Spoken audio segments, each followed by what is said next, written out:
Palmeiras, Botafogo, Fluminense and Flamengo have all qualified out of their groups to reach the knockout stage of the Club World Cup.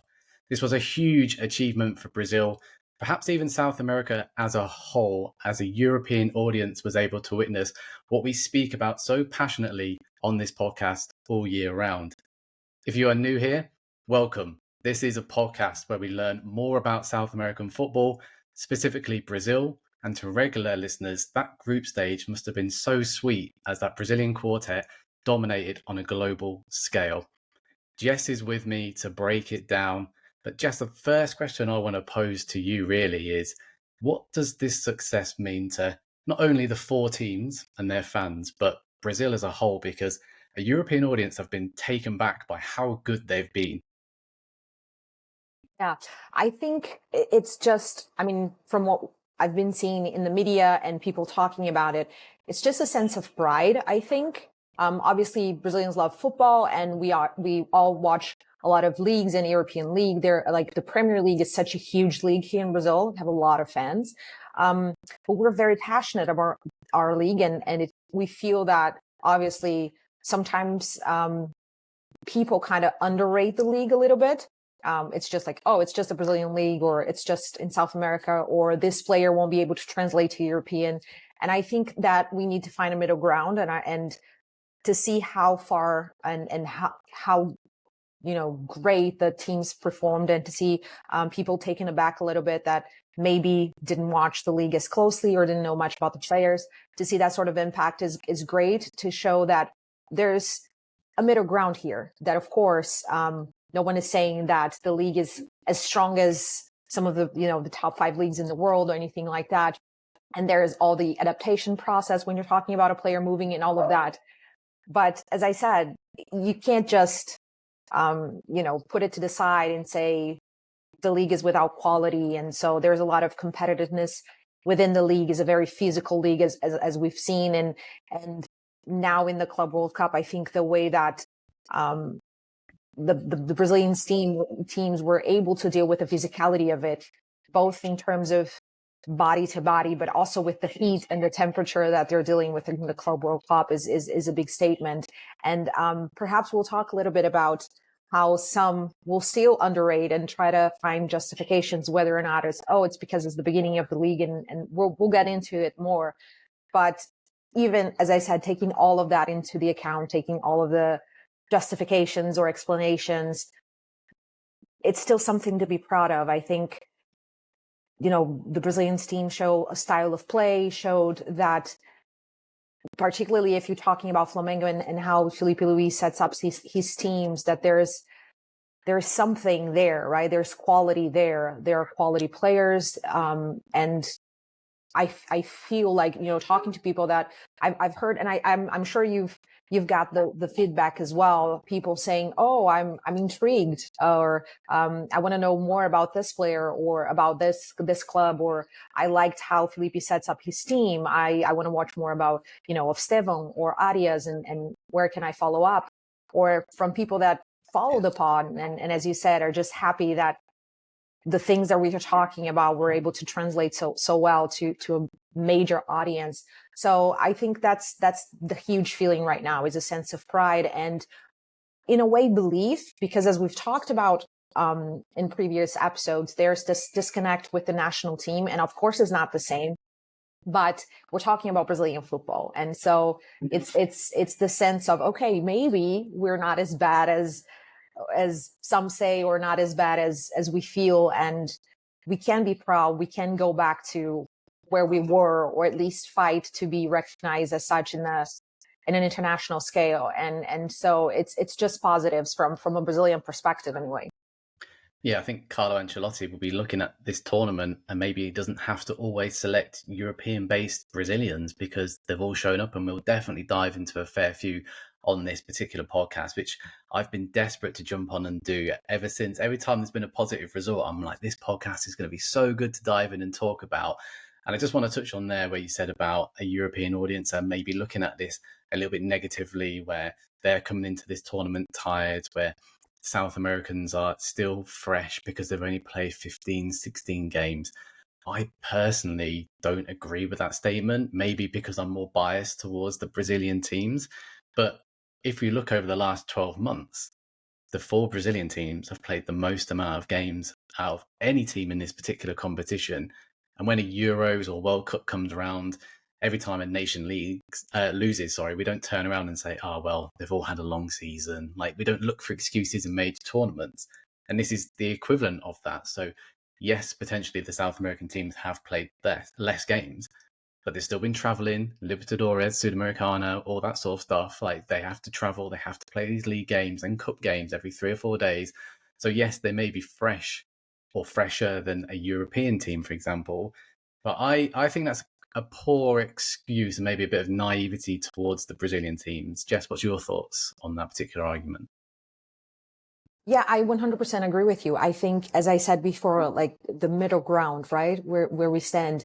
It's true that Brazilian sides or maybe South American side when are fresher, as you said, than clubs in Europe because of the break in games and the ability to rest a little bit more. But at the same time, as you mentioned, if you look at the past 12 months, Flamengo, for instance, played over 70 games, and people sometimes underestimate the size of Brazil.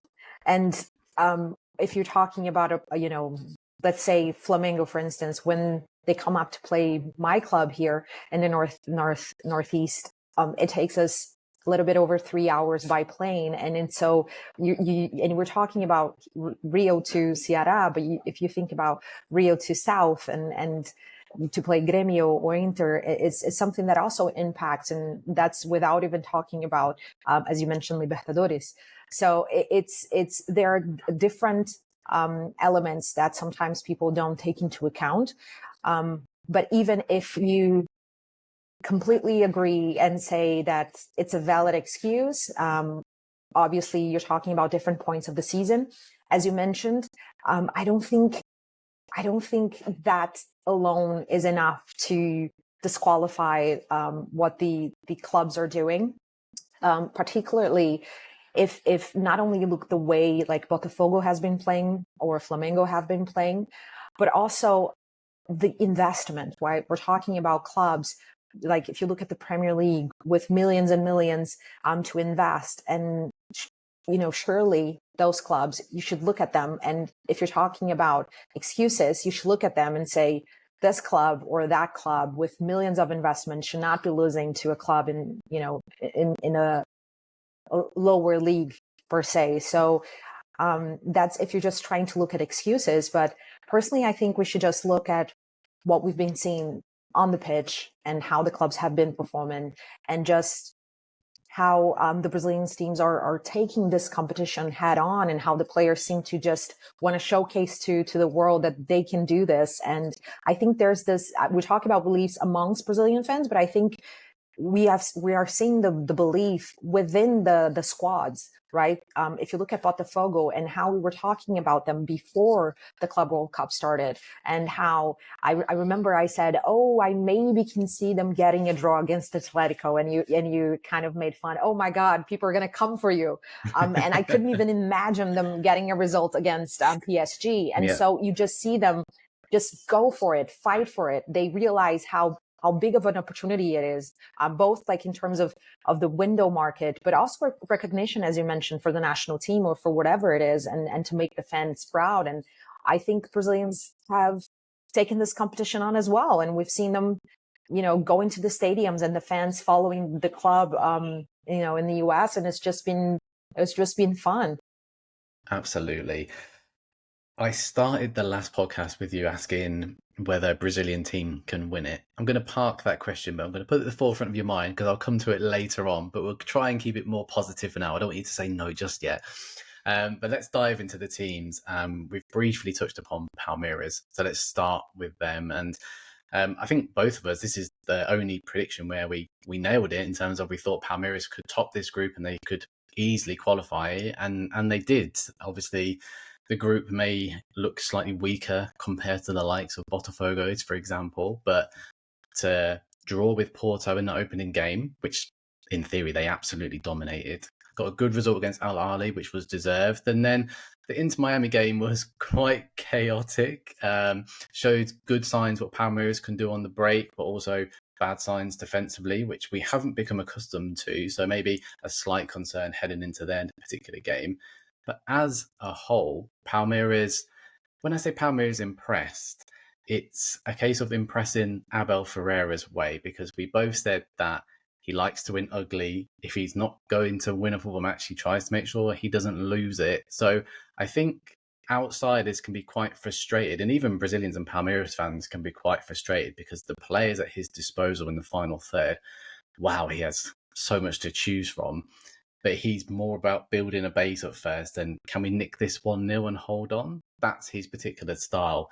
And then we saw how dangerous they are on the counter-attack against Al Ahly. If they do get in front and a team wants to pour the pressure on, the pace, the technical players and the quality they have to hurt teams is where they can potentially advance in this competition. But let's have a look at the group stage first of all. Palmeiras, if you had to rate them out of 10, Jess, what would you give their performance heading into the knockout stage? Oh, this is such a tough question. I mean, they made it through. They're top of the group, right? So here in Brazil, like for you to, if you're in school and you want to, go to the next year and don't repeat the subject, you go with the 7, right? So 7 is like the bare minimal. And so I would say they're like, maybe, I'm going to be tough with this one. I'm going to say 7.5. And the reason why I'm going to be very tough. It's because, as you mentioned, the quality and because of the high expectations. I think in terms of results, they've been great.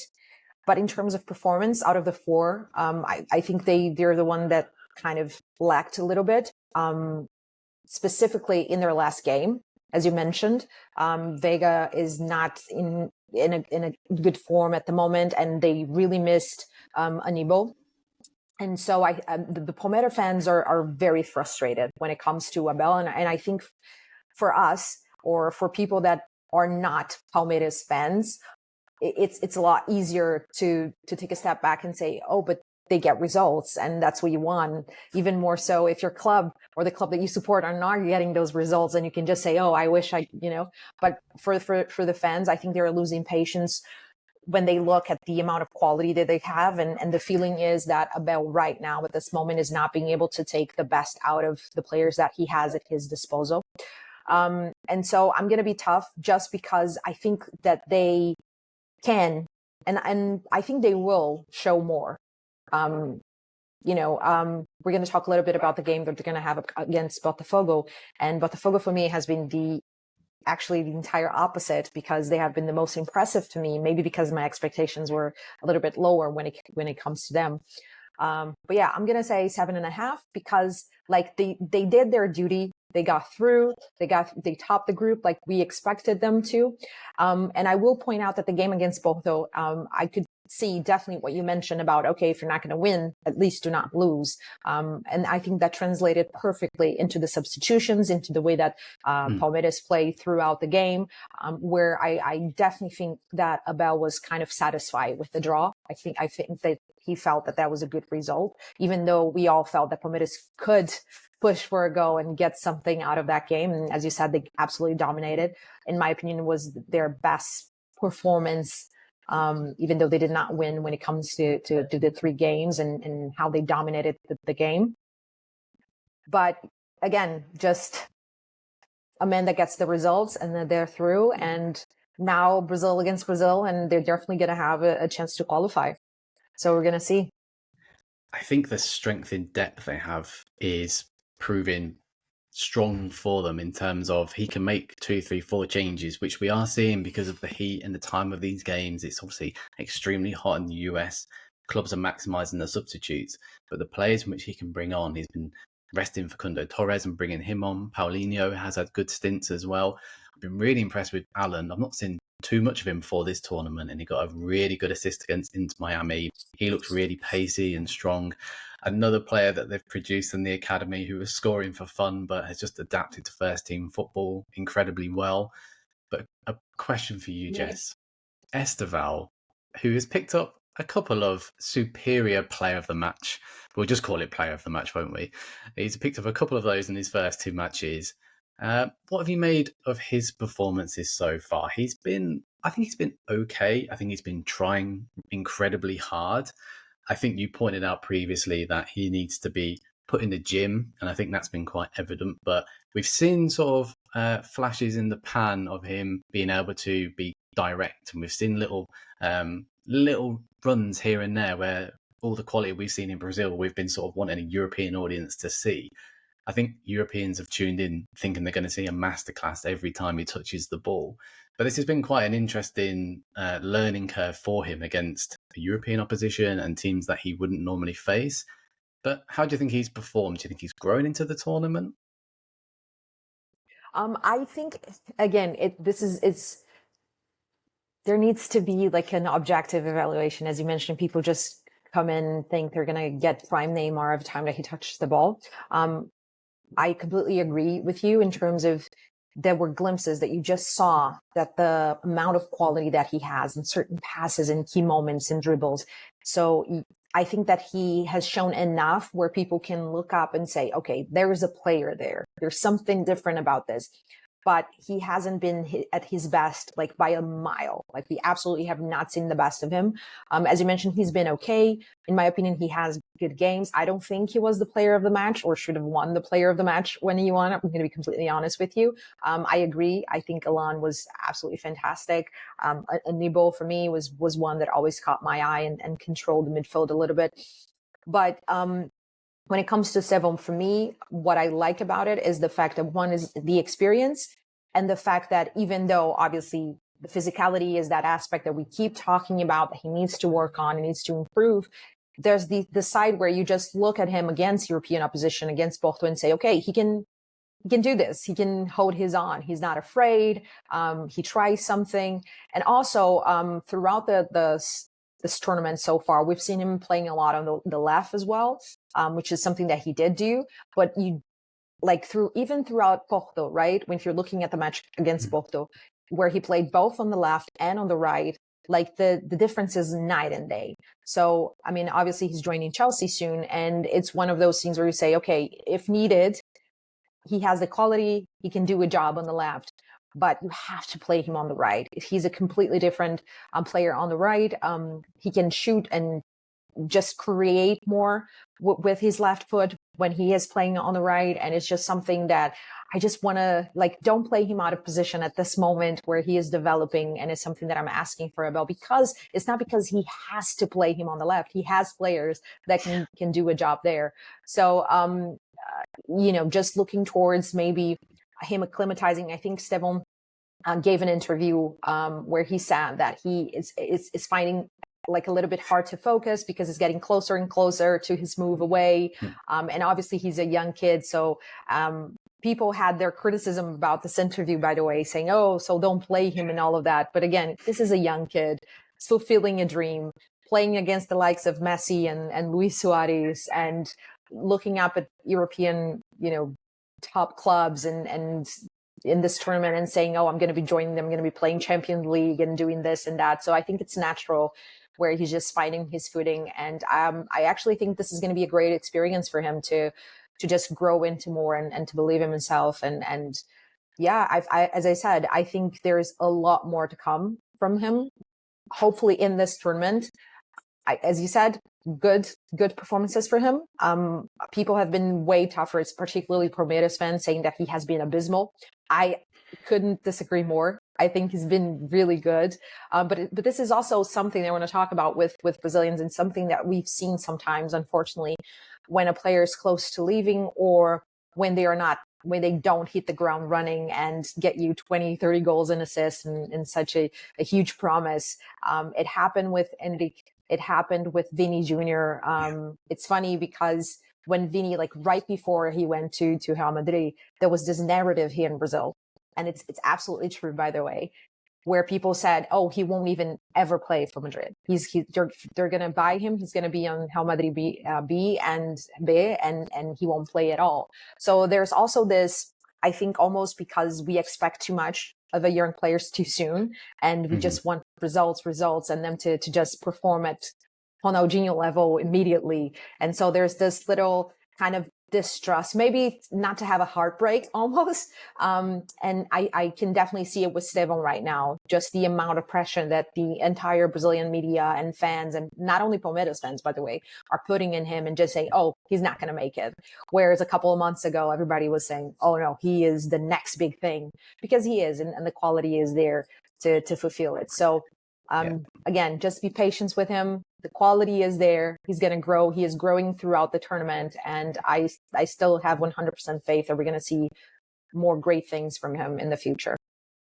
Yeah, a couple more things and to talk about with Palmeiras, and what I saw there with I saw an interview with Estevão because he swapped shirts with Lionel Messi at half time, and he was like, I was on the same pitch as Lionel Messi.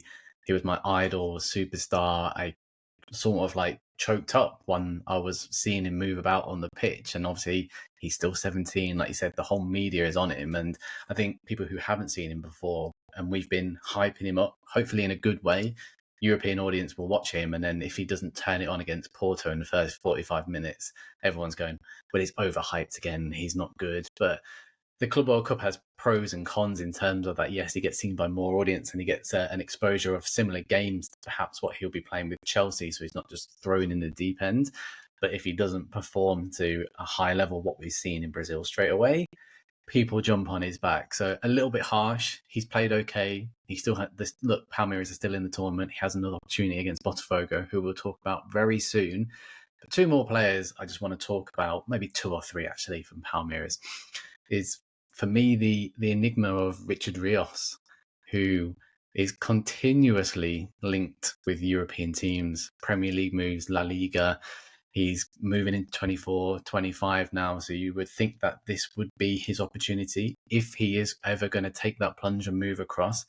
And I get asked all the time, especially when he's been linked with Forest, I get asked all the time, how can he adapt to European football? Why has he not moved across? And I'm still figuring Richard Rios out as a whole. I think as an 8, he is excellent. Some of the balls he played, especially in that first game against Porto, like finding Vitor Roque or Estevão, his vision is exceptional. I worry about his defensive game, because you spoke really positively about Moreno, who's the player who's sort of like quite dogged and he'll do the dirty work and protect his other defensive midfielder in Richard Rios, in that 2 for which Abel Ferreira likes to set up with. I think he could potentially get a little bit found out in European football, but I'm intrigued to hear your thoughts, Jesse. You've been incredibly harsh rating Palmeiras and Estevão. I'm only joking, but what's your thoughts on Richard Rios? Do you think he has it in him to take it to another level, or is Brazil his ceiling? No, I can see him. I can see him going to Europe. To me, it's actually a bit surprising that he hasn't moved, to be quite honest with you. I know the interest has been there. I can see him. I mean, obviously you talked about Forest, but I could see him doing very well if you're talking about La Liga, for instance, talking, about a club, just, behind maybe a Barcelona or Real Madrid. I like him. There's quality there, as you mentioned. The defensive side of his game is not perfect, but if you side him with a DM, with someone that can protect the channels and just work towards him, we've seen players that are not necessarily that fantastic in terms of their defensive abilities. We're probably going to talk about Jorginho when you're talking about Flamengo.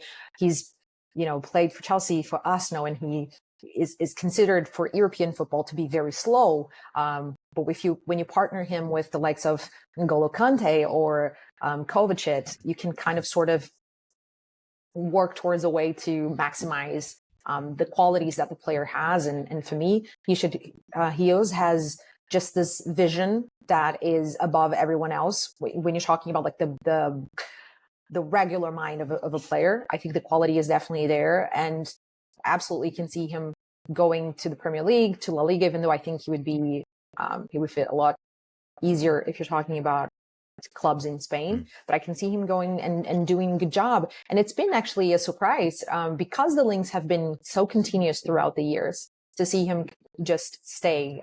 Right now with the summer transfers, we've starting to hear rumbles, but then you look at Botafogo and players already seem to be moving, and obviously Estevão is moving, and he continues to stay. So it's a little bit of an enigma for me.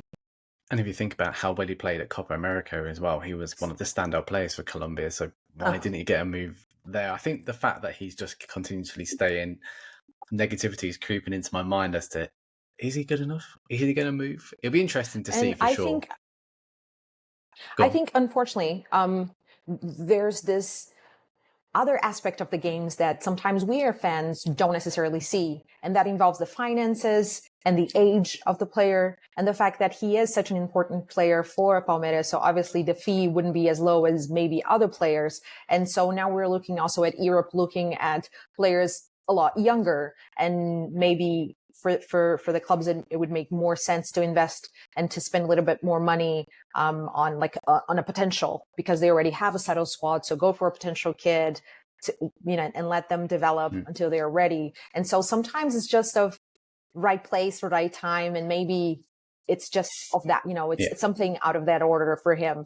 But we have to see. But I definitely think he is good enough to be playing in a different league for sure.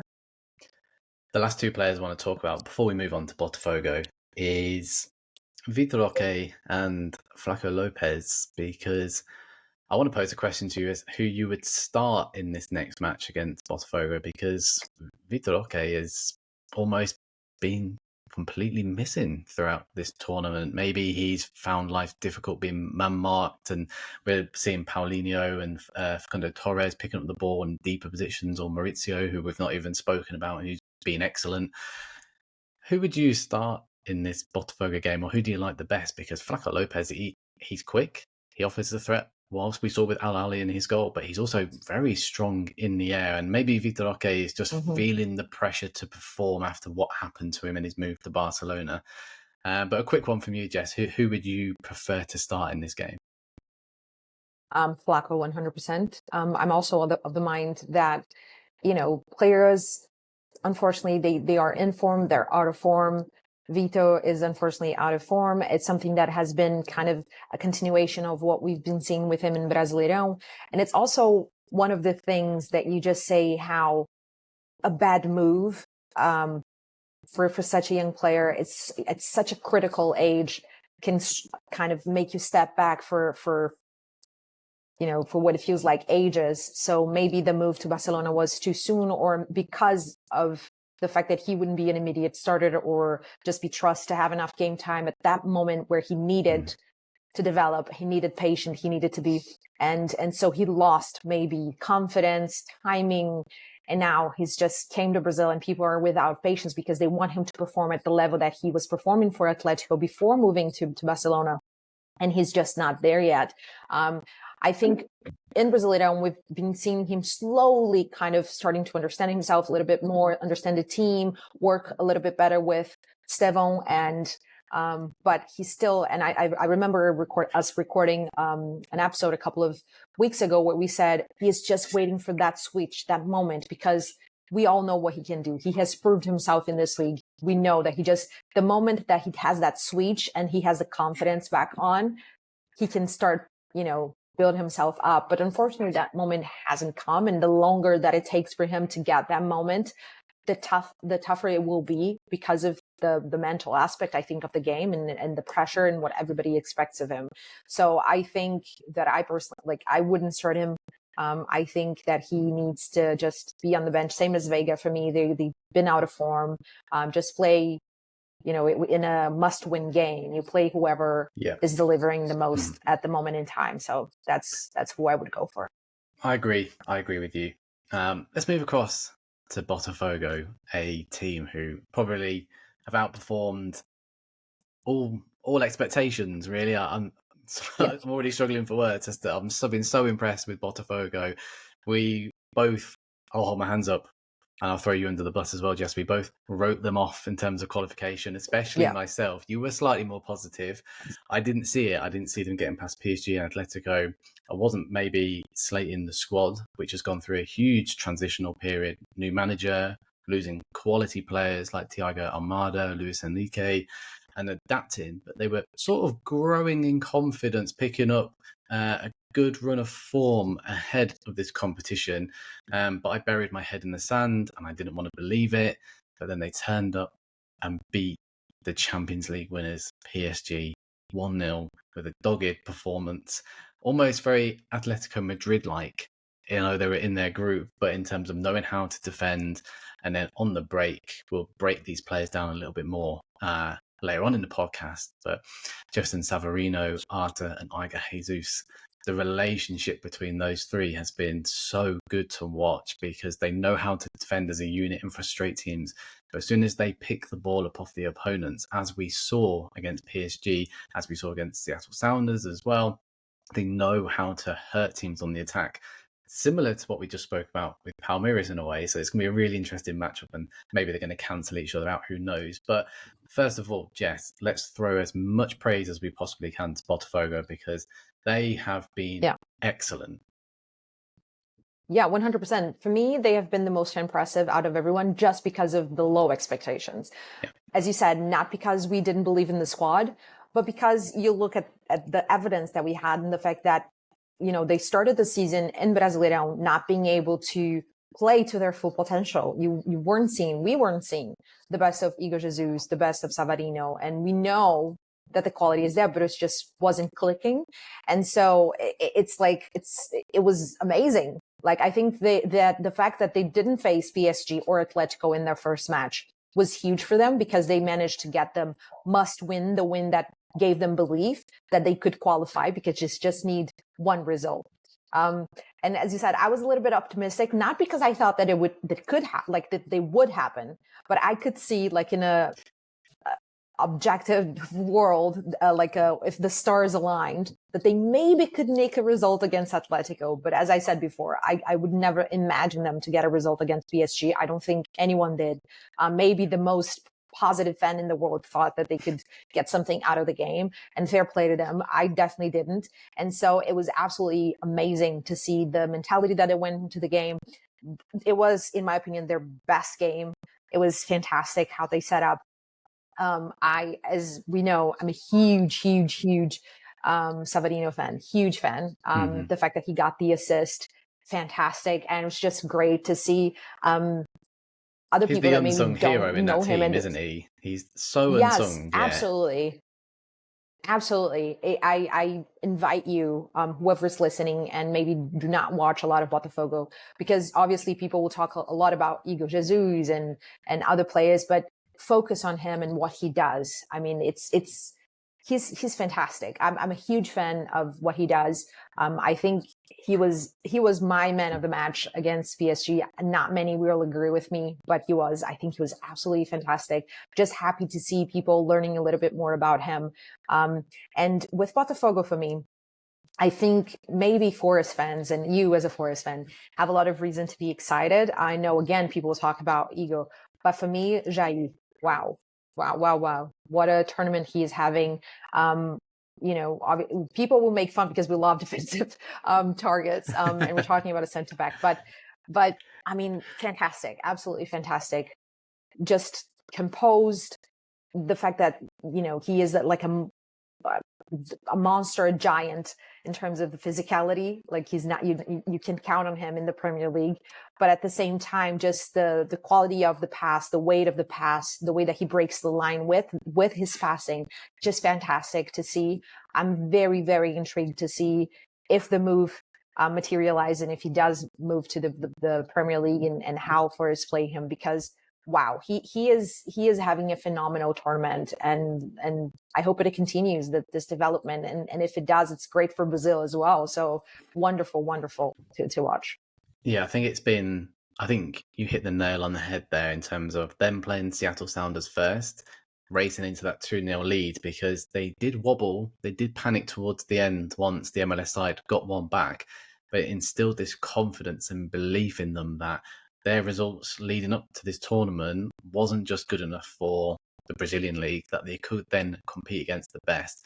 And I think it's so interesting that you touched on Jair Cunha there, because Luis Enrique, the PSG head coach, came out and said that they haven't faced a more organised defence all season, which is a really bold claim, but it actually makes a lot of sense, because Botafogo do concede quite a few shots against them, but players like Jair Cunha know how to put players in uncomfortable situations. Okay, if they're going to get a shot off, if they're going to sort of get past me, let's make them shoot from a tight angle or move them to 20, 25 yards out rather than inviting them inside. And that's where Botafogo frustrate people. And as you said there, Gio Cunha can play through the lines, and it's 3 or 4 passes before Iker Jesus runs through on goal. Beautifully weighted pass there from Savarino as well, which we've seen time and time again. I'm glad he's playing for Botafogo because I love to watch him there. I also think he would be brilliant in the Liga as well. I know he's getting on a bit now in terms of footballing age anyway, in 28, 29. But the link up there between those front three in terms of Savarino, Arta, who I was buzzing to see back in Brazil after he went to Russia. He's come back, and it may be a bold claim, but I think that he could be knocking on the door for that Brazilian national team within the squad. I think he is a fantastic player. The look on your face thinks that you're going to completely agree with me, if for what reason, but I think he's so good. I think he also has those weighted passes. He's a menace on the edge of the box as well. He's reading and understanding with Iker Jesus. Like, that's developed within a very short period of time. But before we talk about Iker Jesus and we get into the positives there, do you want to have a say on Arta? Because this is where we might disagree, but I think that front three has been perfection. No, I mean, I agree with disagree. I agree and disagree. I agree because I like what I'm seeing. Like, I agree, but I just disagree in the fact that I don't think, maybe I'm completely wrong here, and I'm just going on the past and what we've seen for the Brazilian national team, but I don't think Carlo will immediately, unfortunately or not, just look at the Brazilian league and get like half of the squad out of the Brazilian league. I don't think, like, that's the only reason I don't think, maybe, like, I could see like him going back for Igor Jesus, obviously, who's probably going to leave anyway, but looking at players like that there, or like his last call up, he got Stevão, which is someone that has already been called up and that we know is like the next generation and all of that. I think Carlo tends to be a little bit more traditional. We've seen like Casemiro going back, and so all of that. So I don't have like my hopes up in terms of wanting Carlo to make this huge shift out of who he calls up and just look at the league as an own. So that's the only my only like concern, where I don't think we're going to be seeing him that soon. But in terms of the player himself and what he does, and yeah, absolutely agree with you. Yeah, I said squad player. I did say squad player, so I didn't say he's going to be taking Vinicius Junior's spot. Yeah. No, but at the same time, we can't agree on everything, fortunately, Jess, unfortunately, so yeah. But we probably will agree now on Iker Jesus, because we have to talk about him before we move on to Flamengo or the prediction for the Palmeiras Fogo match. Iker Jesus. Now, when he first was linked with Forest and signed, obviously people wanted to know who he was, and people automatically jumped towards his goal record, etc., which isn't 20 goals per season. But we identified him, didn't we, Jess, before the tournament, in terms of this was maybe his opportunity to prove his worth. And obviously he was picked up before, but he's shown on a global scale the player he is, and that just because you are a striker, it's not all about goals. But he has scored 2 goals in this competition already, but his hold-up play is superb. His physicality, his calmness on the ball, the way he loves a little clever back heel to just know where Savarino or Arta is as well, just to keep that momentum going before trying to burst back into the box. I think he is almost a complete forward in the modern day. Tim Vickery put out a very bold claim calling him the modern day Didier Drogba. I don't know if I'm going to go that far. Maybe he's getting a little bit carried away. I know Tim Vickery is a huge fan of Iker Jesus. I don't want Forest fans to get too excited about that, but his overall link-up play, we don't see it too often, maybe in Brazil or European football. I haven't seen a player like him. So yes, he's still not going to get you 15, 20 goals straight away in the Premier League, but he offers so much more. And I know I'm a Forest fan, but I'm just excited to see if he can cut it in the Premier League. But he's performing incredibly well at this Club World Cup, isn't he, Jess? Yeah, I think, I mean, as you mentioned, we talked about him and on and off camera, obviously, and then immediately, like, when the link's up, we are chatting about, you know, how he's going to fit. And I think talking specifically to Forest fans now and what you can expect of him, as you mentioned, he scored 2 goals already. And so, but I don't think either one of us would say, oh, he is a massive goal scorer, right? He is not that type of striker, and I wouldn't expect him to immediately get you a lot of goals right away. But as you mentioned, he's very well-rounded, and what impresses me the most is his work off the ball, and both in assists and how he learns to understand the players around him, but how hard he works defensively. And I think in that sense, he is just what he offers you. And obviously you want your striker to score goals, right?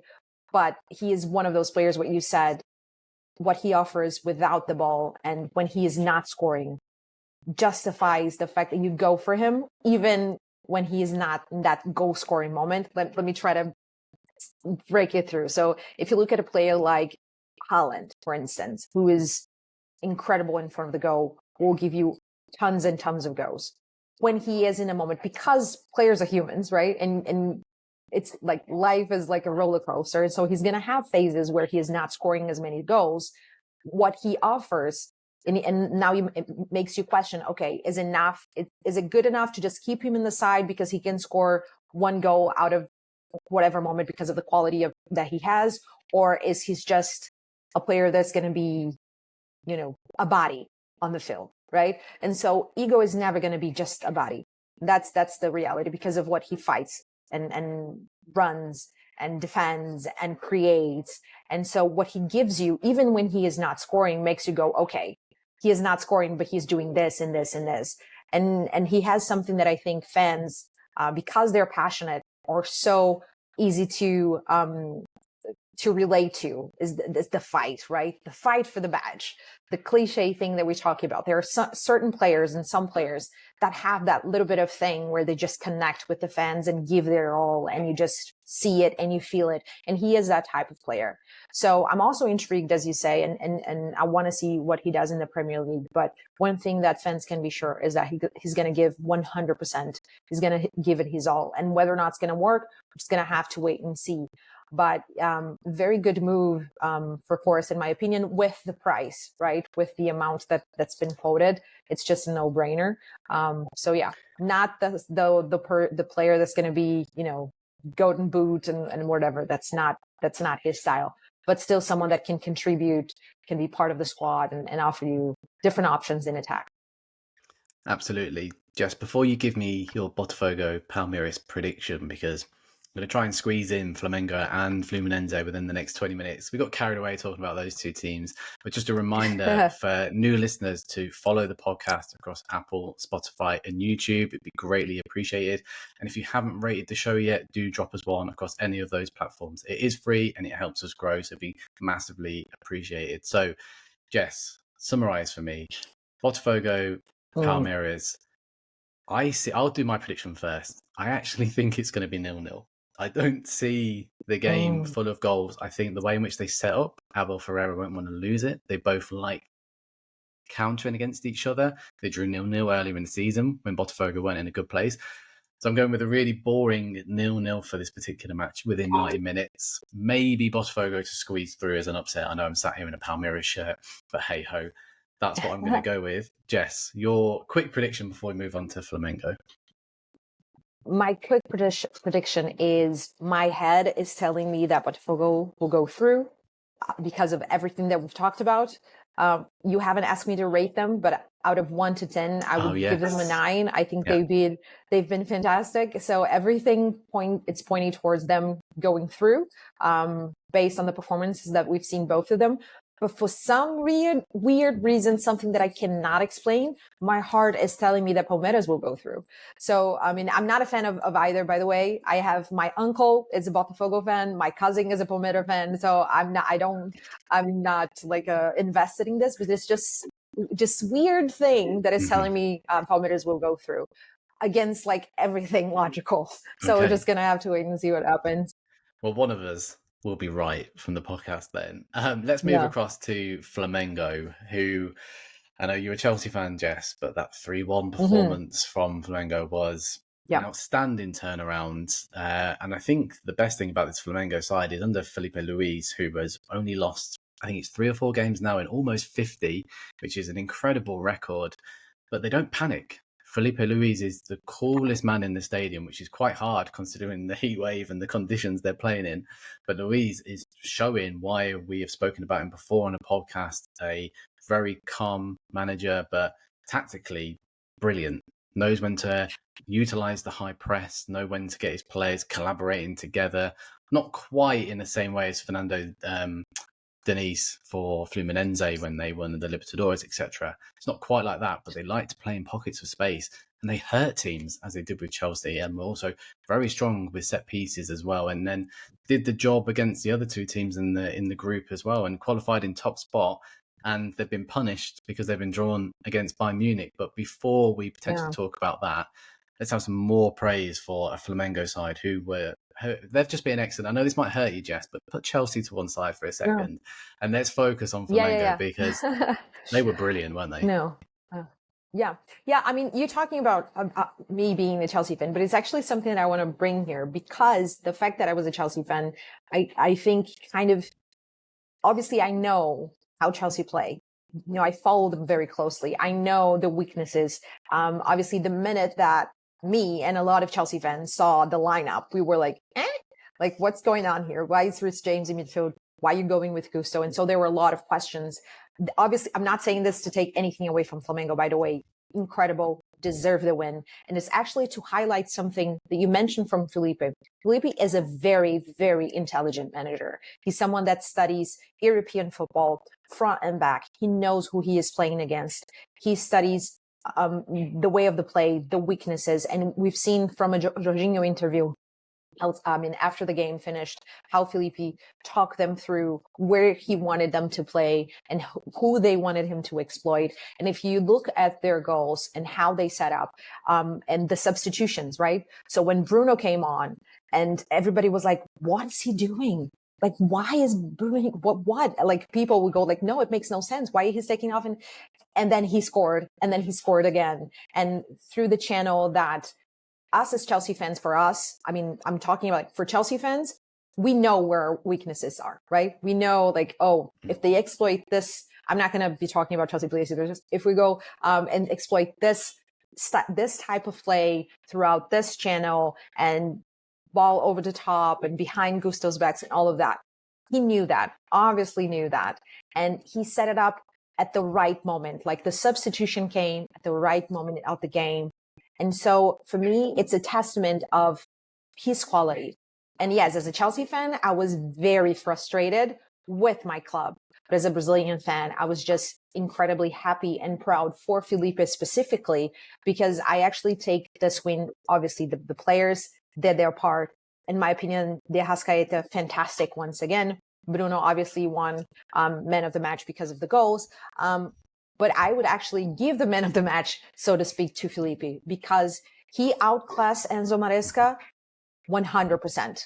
Like he set his team up for success. He understood the way that Chelsea played. He countered it perfectly, both with his initial 11 and with the substitutions. Like he changed the way that he changed the setup throughout the game to accommodate because obviously Chelsea scored first. So the way that he changed the setup, even before the substitution, and as you said, keeping everybody calm, we're still in it. And with the substitution to just go there and nick. And by the time that it was 2-1 up, it was just, I mean, obviously it finished 3-1, but at the moment that they went 2-1 up, I think everybody felt that, they got the win. So for me, man of the match, Filipe Luis, 100%. Just happy to see a Brazilian manager that is studying and in modern day, right? So it's just something that I'm very excited to see. And also Nat, who is someone that people know from the podcast. She's been with us a couple of times and is a Flamengo fan, is a Chelsea fan. She was there at the match to watch, Chelsea Flamengo in New York. And obviously she was, incredibly happy with the result and what she saw on the field. And she was talking about her impressions of what he said. And obviously, again, talking about how Felipe just 100% spot on of how he set his team up and how he managed to have De Arrascaeta playing against Caicedo and Enzo and knowing when to press and knowing how to nullify a little bit of Enzo and not allow him to have a lot of space, and just how he read the game. Just 100%. What a And he's manager with a 100%. huge future ahead of him. Absolutely. And there's Yep. no mistaking why he was linked with the Brazil job. Yes, it's come early, but I think it's just more of a credit as to what he's done with Flamengo, a team Yep. full of superstars, big egos who haven't achieved much over the last 2 years, potentially. Managers have come and gone and not known how to deal with it, where Filipe Luis has come in, been an excellent man management, but knows exactly how to tactically get the best out of his players. And we've seen his defensive approach as well. If we look at the back line, Ayrton Lucas, Theo Pereira, Julio Ortiz, and then Danilo, but Wesley Franco, who's been linked with, well, I think now Chelsea after an excellent game, Man City previously. I think before there was Juventus. Juventus. I think the list goes on, and he was close to joining. Was it Yep. Atalanta before he was linked there? But he managed. Roma. That was the Roma. one. Yeah, so he's been linked with many different clubs, which says a lot. I think he does fit into the Man City project if they're looking for a long-term replacement for Kyle Walker. But I think defensively, he's improved massively under Luis, who's, look, I know he's a fullback, but he's on the other side. And there's no sort of weird mistake as to like why he has improved his game massively from a defensive point of view. He was always quite good bombing up with his pace, etc. But if he was going to take that move to Europe, he had to improve his defensive game. But Filipe Luis shared a dressing room with half of these players, and I think that shows. But he still knows where to be a boss and draw the line. But the fact that his team went 1-0 down against Chelsea, a slight mistake, if I'm going to be With a fairly mistake. Yeah, harsh. with a Yeah, mistake. I think I'm sorry to interrupt you, but I yeah. think that's important. The fact that they conceded, not because they allowed Chelsea to have control of the game or anything like that. They conceded from a mistake. And when you have a player make such a huge mistake like that, sometimes you can see like the confidence crumble and everything like that, but they just went back at it. And there was like players like Jorginho came up to him and was like, nope, let's get into this, like grow into this. And it didn't affect like his performances, particularly, which is something that sometimes we see throughout the game. A player make a massive mistake and then it just goes down here, like mistake after mistake. And I think he actually grew throughout the match. After the mistake, he became like very solid throughout that. I think it's important just to drop in before we talk about that game against Bayern Munich, which they didn't deserve to finish top of that group. But as you brought her up, Natalia Tavares, who has been a huge friend of ours as a co-host and written plenty for us. In the latest magazine, she wrote about Wallace Jan and how he was going to be sort of the next best player for Flamengo. Well, he's only been on the pitch for 29 minutes and he's already scored 2 goals. So he's definitely one to keep an eye on, and we will be watching him throughout the rest of the tournament. Quick prediction, Jess. I know we've not obviously spoke about Bayern, but we're not here to talk about that. At the start of the tournament, if you were to tell me that Bayern were going to be playing against Flamengo in a knockout stage, I'd automatically go Bayern win this. Maybe from slight naivety as well, or to listening too much to a European audience, even though we're very close to Flamengo. But now I think it would be bold to put all your money on Bayern and say that they're going to walk through this Flamengo side. It's going to be difficult for them because we saw them struggle against Boca Juniors and it was only a late goal there. So how do you see this one unraveling? Do you think Flamengo have got a chance? Yeah, I think as you said, to completely write them off at this point, I think it would be silly. I think that they've shown enough quality and understanding of games, and obviously Felipe's experience in Europe helps him massively there, and to translate how the clubs play and to just set his team up against like this massive clubs. And so I think it would be naive to completely write them off. But obviously the expectation is still that Bayern will go through. Flamengo fans, they have to keep the belief, but they are also very aware that this is a huge challenge and that they're going into this game knowing that that Bayern are the team to beat, that they are the massive favorites. So any result would be like huge, absolutely incredible, would be, in my opinion, the biggest result so far, even though we have Botafogo beating PSG. The fact that it was in a group stage and it's not like a must win, and it's not, makes it so that if Flamengo gets a result again by Munich, for me, it would be the biggest like surprise and the biggest result yet to come out of this competition. But yeah, Bayern massive favorites, still expecting them to go through. But maybe that helps Flamengo, right? Maybe that helps. But they're going, okay, we're going in, we have nothing to lose, so just give it all. So I'm very intrigued to watch that match. Actually, I'm very, very hopeful now that it's not against Chelsea. I can actually root for the Brazilian side, and can actually enjoy it properly, because I couldn't enjoy the way that they play against us, and so it'll be a fun experience for me, at least. For sure. Let's move across to talk about Fluminense, a team who, as previously pointed out in this podcast when we did our preview for the whole tournament, were nearly a Serie B team heading into this competition. They salvaged a result against Palmeiras on the last day to stay in the division, and maybe that's what's helped them keep the players in order to perform well at the Club World Cup. I think they're in a generous group. I think that opening match against Dortmund was excellent. I think they got at the Germans. I think Dortmund still needed to blow away a few cobwebs, after not playing for 4 or 5 weeks. But it highlighted a real issue for me, which we did speak about, that Fluminense are lacking a natural goal scorer. And yes, you can talk about them scoring 4 goals against Ulsan, but that game quickly changed on its head, and I don't think the South Koreans were anything special. But then we saw against Mamelodi Sundowns, where yes, they only needed a point, but they did absolutely nothing up front throughout the whole game. We will talk about the star John Arias again, because he is the player to talk about with Fluminense. Actually, go on then. Let's start with it. Just excited to talk about him. Yeah. John Arias is just, his loyalty to Fluminense is just beyond, isn't it? It's but he's been fantastic, and everything has gone through him as expected. He is a player who should be in Europe for me as well. I know he's happily settled in Brazil. He's got a young daughter, so I think he likes his life here. And I think if Fluminense were relegated, he probably would have jumped to another Brazilian team. But John Arias, Dortmund backed off him. They got scared when he was on the ball. And he just, I mean, his free kick against Ulsan, we need to highlight that, was, I don't think you will see a better free kick throughout this tournament than that goal. It was outstanding. So, Jess, microphone over to you. Take it away. John Arias, what a player. Yeah, I don't know if there's much to talk about him anymore, because we've already talked about him extensively, and we love him extensively. And I will say this, though, out of the 4 clubs, for me, the player of the Brazilian league, so to speak, has been him throughout the whole tournament. It's just, I mean, I love him. That's simple as that. I think he has been incredible.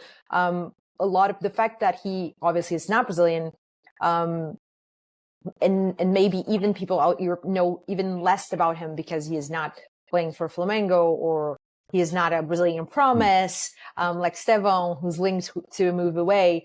And it's just been great to see people talking about him a little bit and understanding him a little bit. Not everybody follows the national teams in South America as well. So, I mean, he's fantastic. He's absolutely fantastic. And when he had Kano with him, and in the good moment, it even highlighted even more in terms of the assists and how he created for him, and the fact that he converted. And obviously, as you mentioned, they're lacking the goal scorer with Kano out of form, and they don't really have someone that can come in and do what he did before. So it's just a little bit sad. And I'm kind of intrigued to see what they're going to do, because we saw Kano starting in their last group match, and he didn't do really well. He was actually quite poor. So what are they going to do? Are they going to insist with him because of the lack of alternatives, or are they going to try something new? It's something that I'm looking towards seeing. But Arias, I mean, it's fantastic. And I will highlight, I mean, I know you asked me to talk about him, and I will say again, he has been my favorite player outside of Brasileirão in this tournament so far. For me, what I liked the most again from Fluminense has been their defensive unit. Very settled. Obviously, Thiago Silva, at his age, performing like that against an European team, Dortmund. I mean, we all know his quality. Everybody knows his quality. Wow. But also Ignacio, who came in when Thiago wasn't there and received like man of the match. And so it's just been great to see. And they're going to need that, because, as you said, without a goal scorer, they're going to need them to be impeccable defensively and continues that form. And so, yeah, just very intrigued with Fluminense. And although we all said that they're going to go through, like we agreed that they would go through, That first match against Dortmund, for me, they deserve that win. They deserve that win. It was one of the best matches from a Brazilian side, and they just, for me, completely dominated that game. I think it just goes to show, and I think Dortmund went into that match in second or third gear thinking that they'd be able to easily beat them, and I think it just shows how much it means to this Fluminense side. I spoke about Fluminense's aging squad, that I felt that they should qualify out this group, but they won't achieve anything. I sort of stand by that Inter Milan next. I think this is the end of the road for them in terms of, because they don't have a striker. In that Dortmund game, they did 90% of things right, but didn't know what to do inside the box. Herman Cano, his legs have finally given up on him, but what a career he's had, and he was able to lift the Libertadores with them as the top goal scorer. So he's a club legend, but now he's just lost pace and that burst of energy inside the box. Everaldo, who they've brought in, is a great hold-up player, but he's almost like a semi-pro compared to Iger Jesus. If I'm going to be extremely harsh, he doesn't have that finishing ability. We saw that against Dortmund when he ran through on goal and then panicked and then looked to play someone else, and I can't remember who that was. He made a wrong decision, so they don't have it in there. So, but yeah, defensively, as you said, Thiago Silva, doesn't matter what age he is, he could play till he was 50 at this rate, but the calmness he brings to that back line, and yes, I know you brought up the centre-back who replaced him, but if you look to the right where he's got Samuel Xavier, who's 35, but he hasn't lost any pace either. Like, I've been so impressed with him. I think he's been excellent against the European sides, and I thought they would struggle because of the age difference, but he's quick. Can I say something? Just it's completely personal and emotional for me.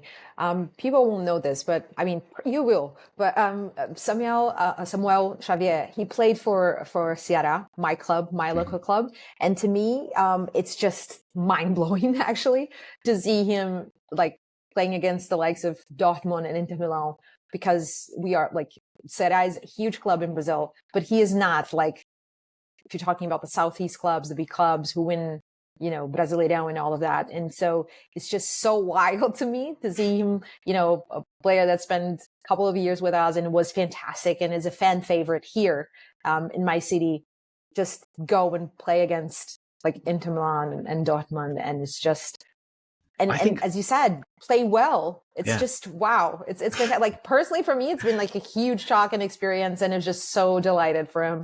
I think people would be surprised if a European audience were watching Fluminense and then Googled his age. You would be surprised to find out that he was in his last season or two, because he still possesses that pace, which players naturally lose at his age. So having him next to Thiago Silva has helped. But I want to talk about Fabio in goal to sort of sign off this Fluminense section and towards the end of the podcast. Fabio is 44 years old and is now the goalkeeper with the most clean sheets in football history, with 507.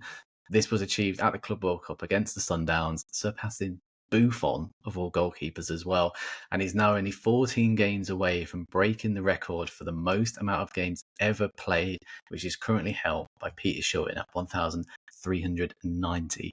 44 between the sticks, and he's been very, very good. Is another person who you'd be surprised at his age if you didn't know him playing. So a really aging squad coming up against Inter Milan. I think it's pretty obvious from the tone. We're taking nothing away from Fluminense. I think they've been excellent. They've done the job to qualify. Financial gain has been there. More recognition for John Arias. But this looks to be the end of the road. I think Inter Milan are probably going to comfortably win this 1 or 2-0 with that lack of goal scorer. Jess, agree with me here? Disagree? Where's your thoughts? Yeah, I agree with you. I think when you're looking at Inter Milan's and who they have as a defensive unit, look at the likes of Bastoni, and you look at the lack of natural goal scorers in Fluminense, it's hard to see them getting something out of this game. I can see maybe John Arias doing something, or a header from Thiago Silva or something like that, but it's hard to see. And we've talked about Flamengo and how it would be a huge surprise, and to me it would be the result of the tournament if they manage to go to Bayern de Munich. But I think the biggest surprise for me would be if Fluminense were to go through, because my expectation is like basically zero. which doesn't mean that we're not going to be rooting for them. Obviously, I'm going to be rooting, and it's football, right? So anything can happen, and we've proved that so far. But the expectation is that's going to be the end of the road for sure. Yeah, manager Renato Gaucho, he's like fourth, fifth, sixth stint at the club. He keeps coming back. It's a love-hate relationship there. Yeah. He had a really good comment in his press conference after that Dortmund game where he said, imagine what I could do with money with this team. So it goes to show the Club World Cup will give Fluminense a lot of money to head back to Brazil and get competitive again after sliding away after winning the Libertadores in 2023. So that will help them out. We finally come to the end of the podcast, just over an hour. Apologies. We tried to keep it under an hour, but there's so much to talk about and so much positive chat. Yeah. I think Jess and I could probably go on for another 2 hours. We won't do that. We're going to wrap up the podcast with the all-important question. And one I presented to Jess at the beginning of our preview for the Brazilian teams a few weeks back was, can a Brazilian team win the Club World Cup? And we both said no. Jess, have you changed your mind, or where are you at with this? No, I haven't. I still can't see it. But the results and the performance have been better than I expected, to be quite honest with you. And just the traction of it, the feeling of it, people talking about the Brazilian league and the Brazilian sides, and people that don't follow Brazilian, for me, has been 100% worth it. I think that someone who follows the Brazilian league, who loves the Brazilian, maybe underrated the Brazilian league. So it's just wonderful. Actually, it's just a wonderful feeling. But yeah, I still can't see it. There's just still a difference in quality when you're talking about, clubs like Manchester City, for instance. But again, it's football. Things happen, miracles happen, results happen. Anything can happen. But if we're talking about betting, and who I would expect to win, then I still don't see it. But hopefully we can have this question coming up again, longer and longer throughout the episodes again and again, and it'll be great. When we're previewing the final, I'm staying with no. Palmeiras, Man City in the final or something. But look, let's finish this podcast on a positive. Like, this is the first podcast we've done since the Club World Cup has started. We wanted to wait for the group stage to finish, and even with us not producing a podcast, we've already had 50, 60, 70 extra subscribers across Apple and Spotify. So a huge thank you to everybody who's come to learn more about Brazilian football. And for us, this is what this tournament was all about. Yes, people are saying it's more of a distraction and extra games and money and FIFA, etc. But let's take the success story out of this. And it's that Brazilian football has been put firmly on the map. The gap is growing. Well, the gap is not growing. I'm trying to say the opposite. The gap is now smaller than ever between some of the European teams, especially like Portuguese teams and Brazilian teams. So if you have enjoyed this episode, if you have enjoyed the Brazilian teams at the Club World Cup, stick around, because we talk about Brazilian football all year round. And this is the podcast to learn more about it. So you'll hear more from Jess and I throughout the year. So do drop us a follow across your preferred platform. But quickly from you, Jess, thank you very much for joining the podcast again. Your insight has been wonderful, and we'll be chatting very soon. Yeah, I mean, thank you for having me. It's as always wonderful to rant a little bit more about our love and our passion for Brazilian football. You have been incredible, and thank you to everyone that's listening, and for you, to just welcome me with open arms, and let's continue to watch and root for the Brazilian clubs in the Club World Cup.